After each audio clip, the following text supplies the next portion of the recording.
Us vull recomanar un llibre de l'escriptor americà William Faulkner, ganador del Premi Nobel. I el llibre que us recomano és The Sound of the Fury, la seva obra maestra. És un llibre difícil, enigmàtic, que raconta la història de la família Compson, com aquesta família s'està desintegrant. És un llibre difícil de llegir, escrit amb l'estil Stream of Consciousness, o corrent de consciència, que també va fer servir, per exemple, James Joyce a Ulises o Gabriel García Márquez en 100 años de soledad.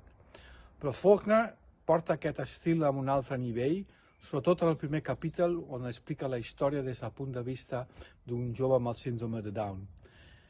Només al final del llibre comences a comprendre la totalitat de la història i encara et queden moltes dubtes. Jo he llegit aquest llibre ja 4 cops i cada vegada haig de dir que m'agrada més. Bon Sant Jordi!